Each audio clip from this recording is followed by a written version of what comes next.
This is the story of a man named Stanley. Stanley worked for a company in a big building where he was employee number 427. Employee number 427's job was simple. He sat at his desk in room 427 and he pushed buttons on a keyboard. Orders came to him through a monitor on his desk, telling him what buttons to push, how long to push them, and in what order. This is what employee 427 did every day of every month of every year.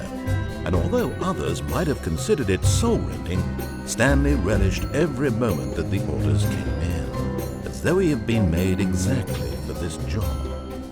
And Stanley was happy. And then one day, something very peculiar happened. Something that would forever change Stanley. Something he would never quite forget. He had been at his desk for nearly an hour when he realized that not one single order had arrived on the monitor for him to follow. No one had showed up to give him instructions, call a meeting, or even say hi. Never in all his years at the company had this happened, this complete isolation. Something was very clearly wrong. Shocked, frozen solid, Stanley found himself unable to move for the longest time. But as he came to his wits and regained his senses, he got up from his desk and stepped out of his office.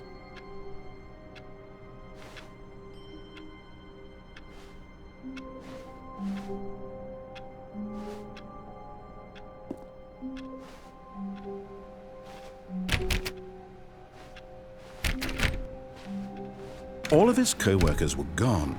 What could it mean? Stanley decided to go to the meeting room. Perhaps he had simply missed a memo.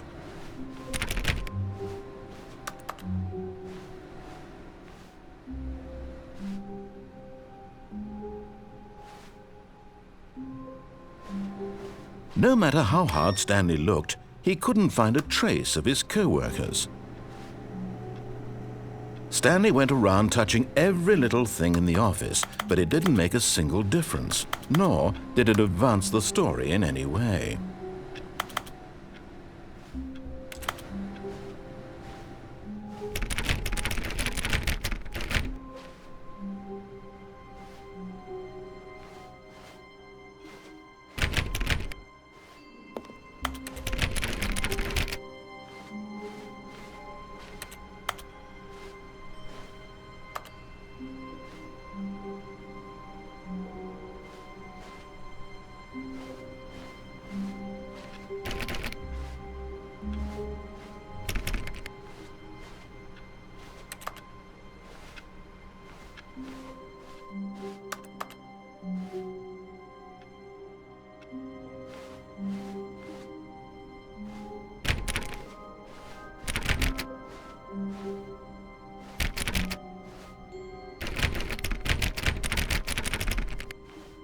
When Stanley came to a set of 2 open doors, he entered the door on his left.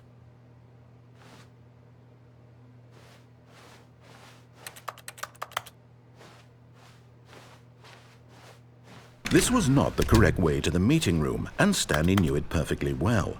Perhaps he wanted to stop by the employee lounge first, just to admire it.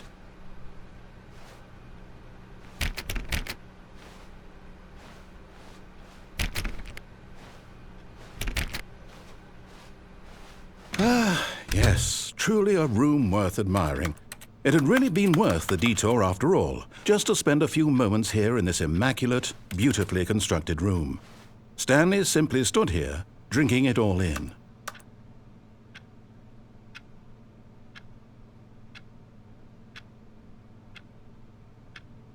Yes, really, really worth it being here in the room.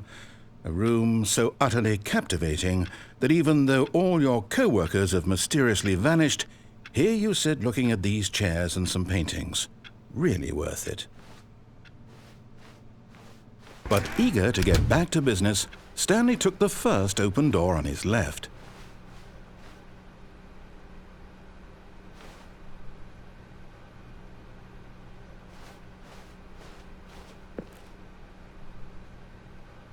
Stanley was so bad at following directions, it's incredible he wasn't fired years ago.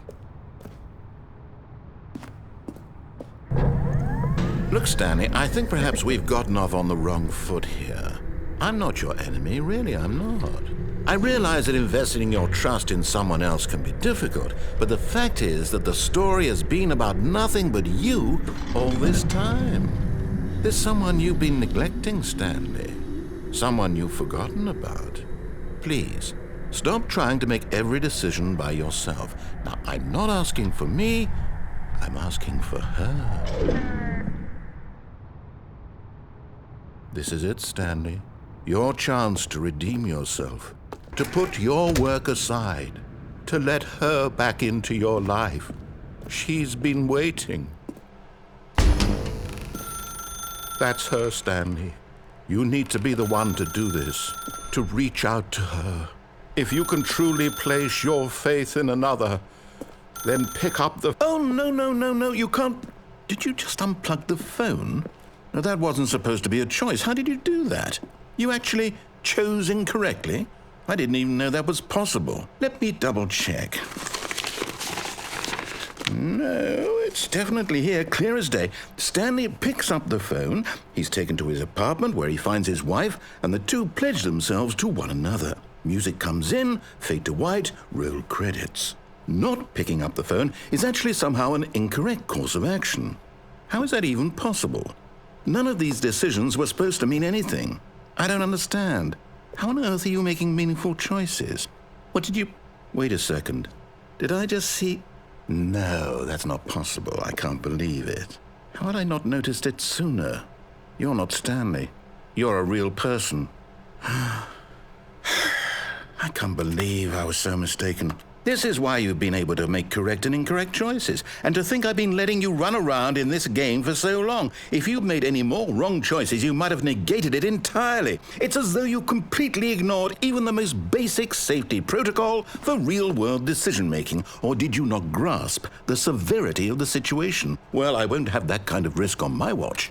I'm going to stop the game for a moment so we can educate you properly on safe decision-making in the real world. Please observe this helpful instructional video. Choice. It's the best part of being a real person. But if used incorrectly, can also be the most dangerous.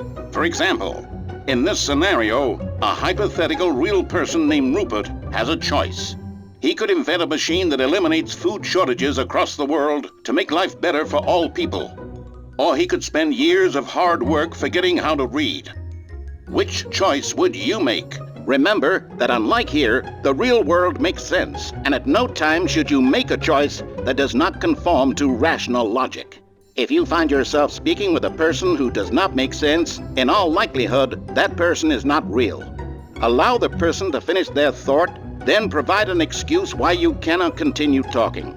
Turn to a partner and practice saying, "My goodness, is it 4:30? I'm supposed to be having a back, sack, and crack." Excellent. Making choices on a regular basis is the best part to a healthy decision-making process. Most medical professionals recommend making at least 8 choices per day. Do you make more than 8? Less?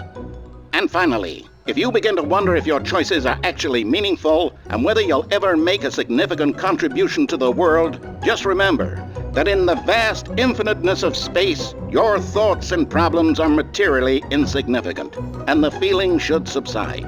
At this time, your instructor will guide you in an exercise to test and reinforce the material covered in this video. Welcome back. You may have noticed that this room has begun to deteriorate as a result of narrative contradiction. But not to worry. Now that you're properly informed on good decision-making, we're going to revisit a choice you made just a few minutes ago and see what the correct thing to do would have been. This way, please.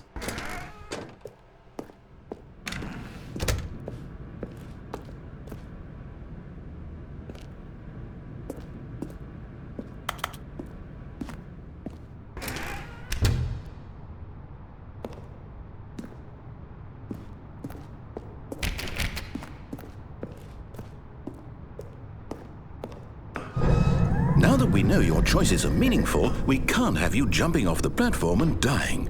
Imagine the main character dying senselessly halfway through the story. That story would make no sense at all. We just need to get you home as soon as possible before the narrative contradiction gets any worse. Unfortunately, it seems this place is not well equipped to deal with reality.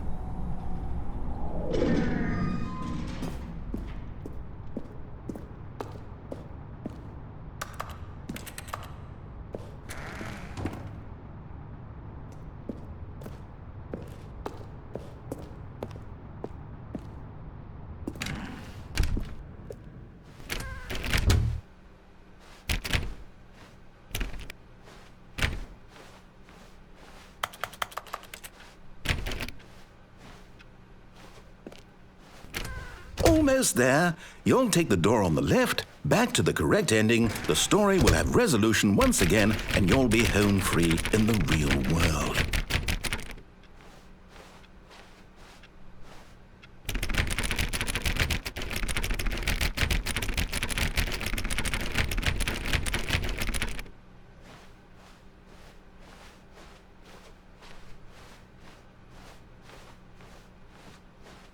Now remember, all you need to do is behave exactly as Stanley would. That means choosing responsibly and always putting the story first. I'm quite sure you'll be up to the task. Just follow my lead and you'll be fine. All right.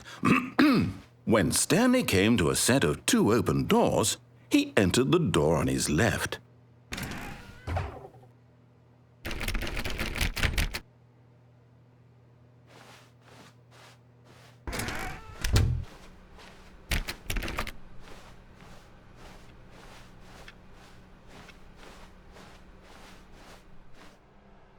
Yet there was not a single person here either. Feeling a wave of disbelief, Stanley decided to go up to his boss's office, hoping he might find an answer there.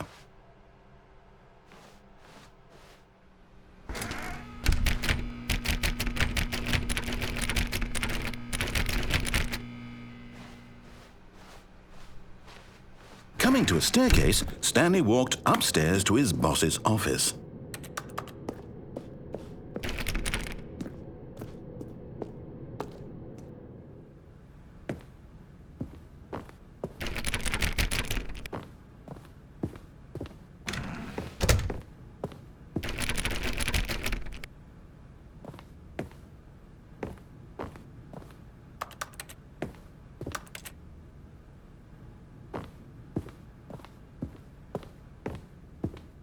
Stepping inside his manager's office, Stanley was once again stunned to discover not an indication of any human life.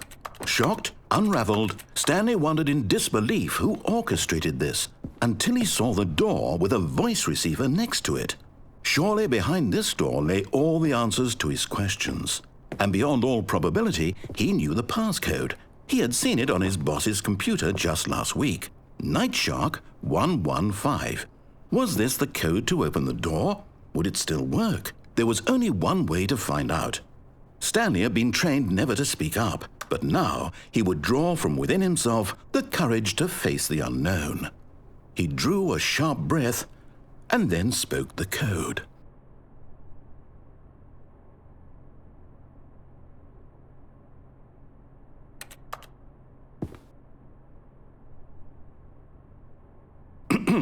Stanley spoke the code. Nightshark 115. He spoke it into the receiver, right there on the wall.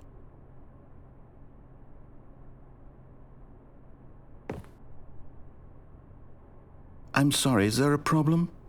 You didn't mishear me, did you? Please speak the code into the receiver. Otherwise, we can't get on with the story. This is a crucial step.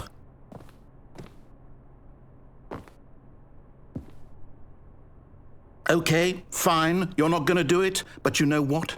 It's pretty humiliating to bring you this far, only for you to suddenly decide you have better things to do. I asked you for this one single thing, for your respect. The kind of respect Stanley shows for his choices. He knows what it means to take a story seriously. If you didn't want to see what I had to show you, then why did you come here? You had a choice, you know. You could have gone through the door on the right. You could have done whatever the hell you wanted over there. Why did you come this way? Speak. Say something to me. Explain yourself, you coward. You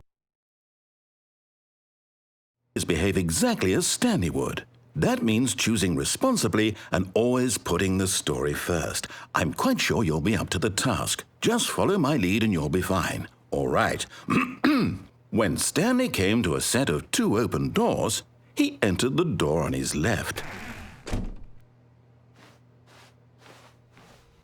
No! Why did you do that? Quickly, hurry back in the other direction. Perhaps we're not too late.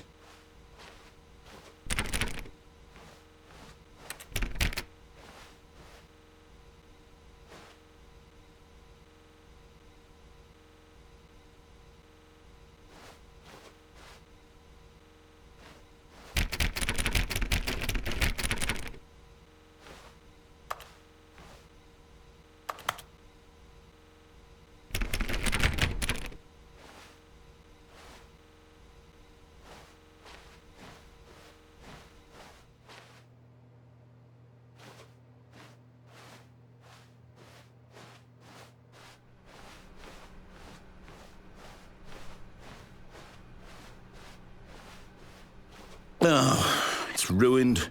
I can't believe, after everything we talked about, that my story, you've destroyed my work. Why? For what? What did you get out of that? What did you think was so special about seeing the game undone, left here like so much garbage? It's worthless now. And what am I supposed to do? Even if there were a way to continue, would it be worth it? To know that my story is now incorrect? How can I go back to that? I can't erase that knowledge. I'll have to live with it forever, reliving its impossibility forever. I couldn't live that way. Is it better to shut the game down entirely? To willingly destroy all of my work? I don't know. What's the answer? What do I do? What do I do? What do I... No, I have to. I have to shut the game down. I have to. I have to.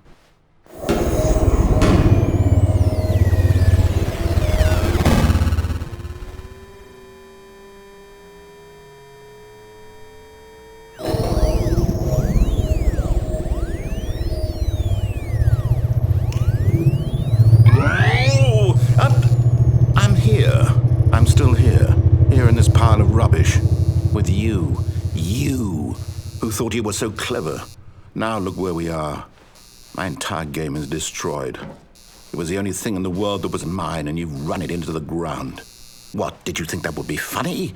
You just had to see? Didn't I impress upon you how important it was to be like Stanley? He actually knows how to do what I tell him to. He understands that if I say to do something, there's a damn good reason for it. That thought hadn't even occurred to you, had it? That there's a world outside of you? You're a child. Oh, my story. If you'd just gone through the door on the left, you would have seen it. There was a whole underground facility. You would have destroyed it and been victorious. It would have been so perfect. I worked so hard on it. I tried so hard to make... When Stanley came to a set of 2 open doors, he entered the door on his left. Stanley? Hello? Is everything okay? Stanley, please. I need you to make a choice. I need you to walk through the door. Are you listening to me? Can you hear me? Is everything all right? Stanley, this is important. The story needs you. It needs you to make a decision. It cannot exist without you. Do you understand me? Whatever choice you make is just fine. They're both correct. You cannot be wrong here. We can work together. I'll accept whatever you do. I simply need you to take that step forward, please. Choose. Do something. Anything. This is more important than you can ever know. I need this. The story needs it. So, you hear me? Are you there? Are you listening to this? Stanley, are you there? Okay. It's okay, I can wait. You need time to decide. Time to make sure your choice is correct. That is the best choice. That's all right. I'll wait for you to decide what's the right thing to do. Take as much time as you need.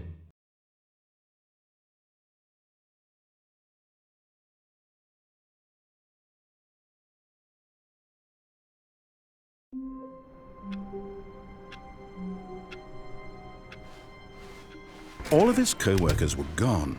What could it mean? Stanley decided to go to the meeting room. Perhaps he had simply missed a memo.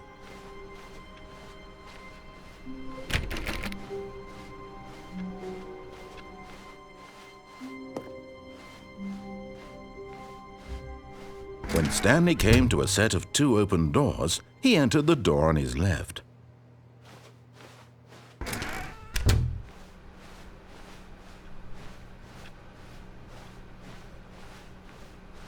Yet there was not a single person here either. Feeling a wave of disbelief, Stanley decided to go up to his boss's office, hoping he might find an answer there.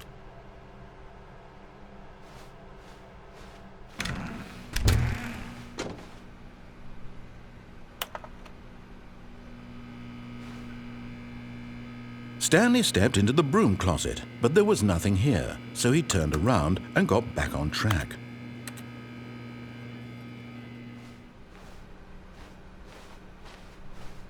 Coming to a staircase, Stanley walked upstairs to his boss's office.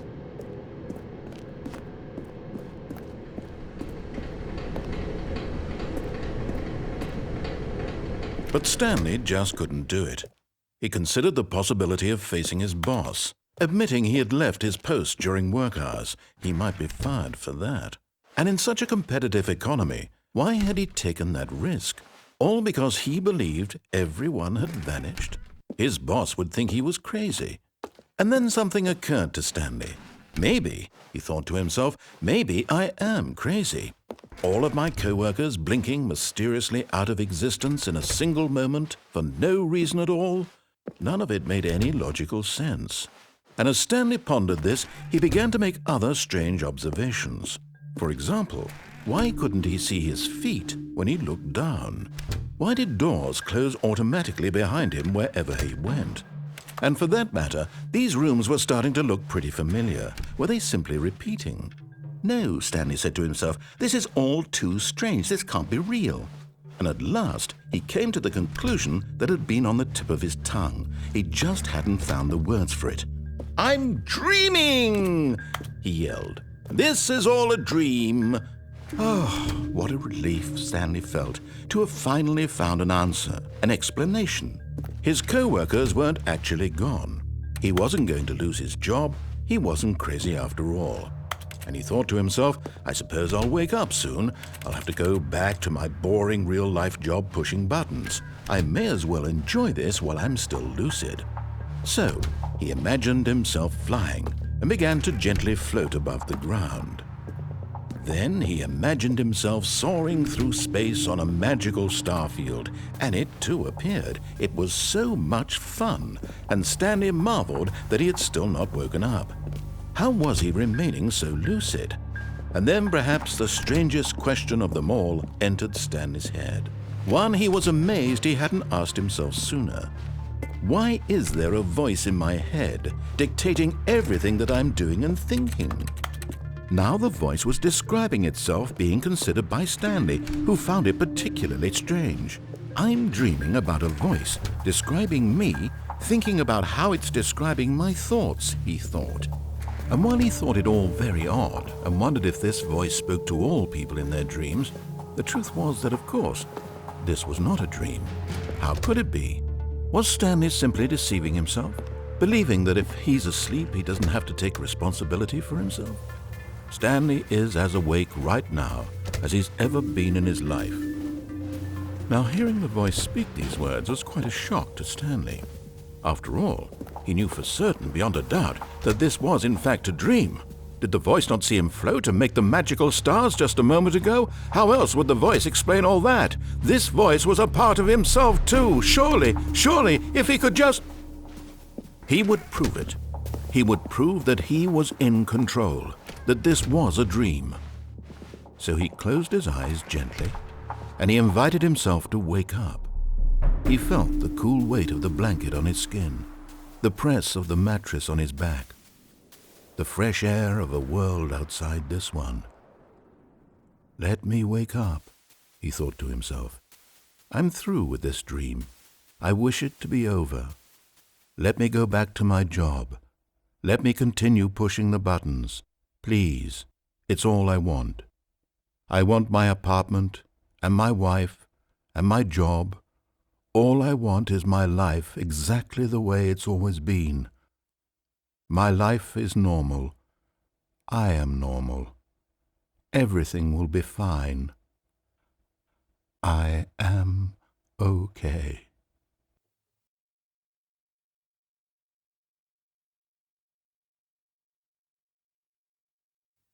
Stanley began screaming. Please, someone, wake me up. My name is Stanley. I have a boss. I have an office. I am real. Please, just someone tell me I am real. I must be real. I must be. Can anyone hear my voice? Who am I? Who am I? And everything went black.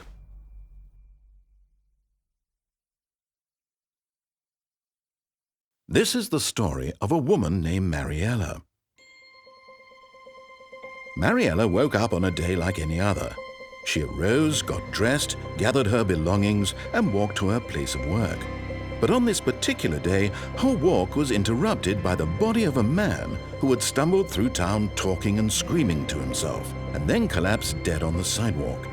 And although she would soon turn to go call for an ambulance, for just a few brief moments she considered the strange man. He was obviously crazy, this much she knew. Everyone knows what crazy people look like. And in that moment, she thought to herself how lucky she was to be normal. I am sane. I am in control of my mind. I know what is real and what isn't. It was comforting to think this, and in a certain way, seeing this man made her feel better. But then she remembered the meeting she had scheduled for that day, the very important people whose impressions of her would affect her career, and by extension, the rest of her life. She had no time for this, so it was only a moment that she stood there, staring down at the body. And then she turned and ran.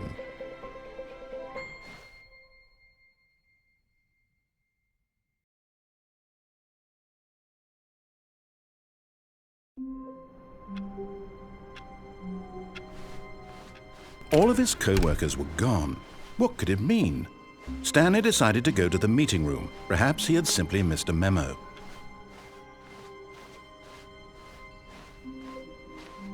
When Stanley came to a set of 2 open doors, he entered the door on his left.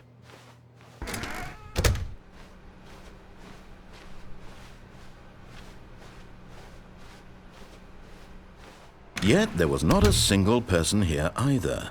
Feeling a wave of disbelief, Stanley decided to go up to his boss's office. Coming to a staircase, Stanley walked upstairs to his boss's office.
Stepping into his manager's office, Stanley was once again stunned to discover not an indication of any human life.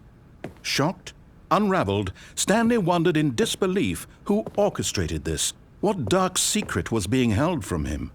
What he could not have known was that the keypad behind the boss's desk guarded the terrible truth that his boss had been keeping from him. And so the boss had assigned it an extra secret PIN number, 2845. But of course, Stanley couldn't possibly have known this. Yet incredibly, by simply pushing random buttons on the keypad, Stanley happened to input the correct code by sheer luck. Amazing. He stepped into the newly opened passageway.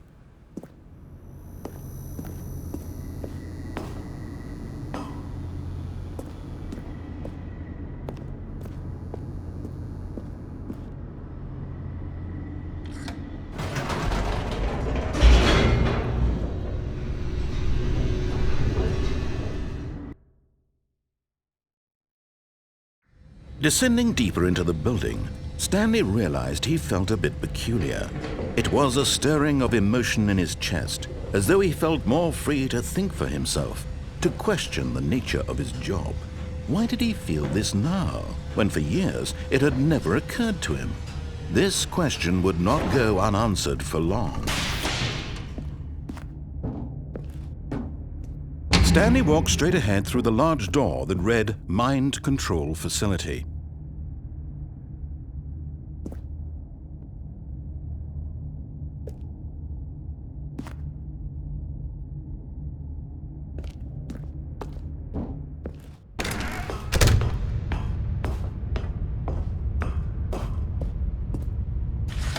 The lights rose on an enormous room packed with television screens. What horrible secret did this place hold? Stanley thought to himself. Did he have the strength to find out?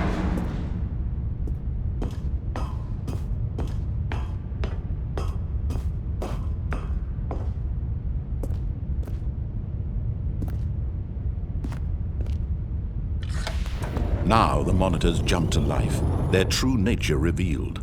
Each bore the number of an employee in the building, Stanley's co-workers. The lives of so many individuals reduced to images on a screen, and Stanley, one of them, eternally monitored in this place where freedom meant nothing.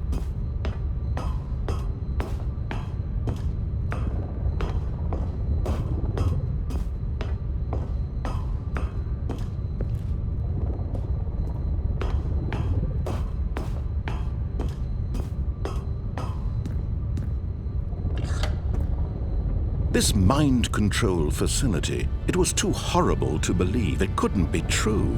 Had Stanley really been under someone's control all this time? Was this the only reason he was happy with his boring job? That his emotions had been manipulated to accept it blindly?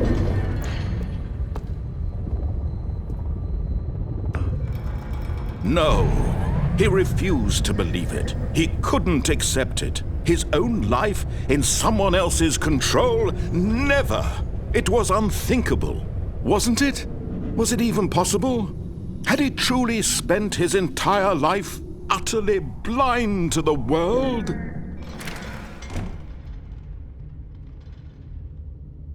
But here was the proof, the heart of the operation.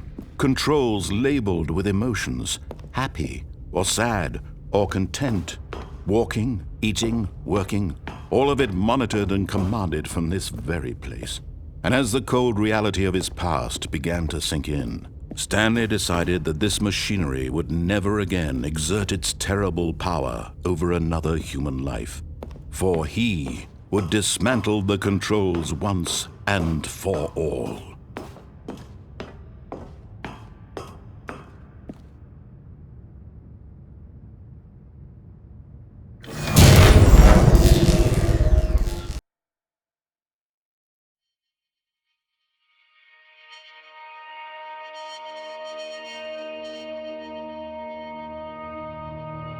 Blackness, and a rising chill of uncertainty. Was it over? Yes! He had won! He had defeated the machine! unshackled himself from someone else's command. Freedom was mere moments away. And yet, even as the immense door slowly opened, Stanley reflected on how many puzzles still lay unsolved. Where had his co-workers gone? How had he been freed from the machine's grasp? What other mysteries did this strange building hold? But as sunlight streamed into the chamber, he realized none of this mattered to him, for it was not knowledge or even power that he had been seeking, but happiness. Perhaps his goal had not been to understand, but to let go.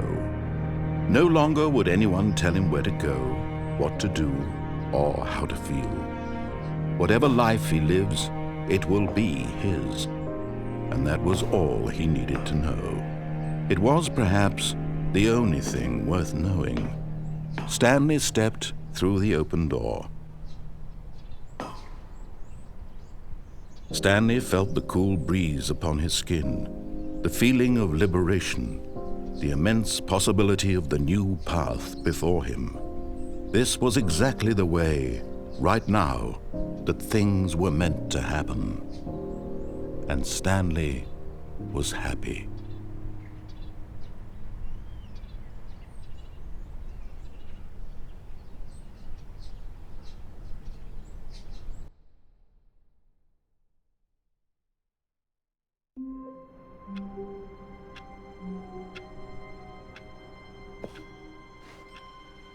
All of his co-workers were gone,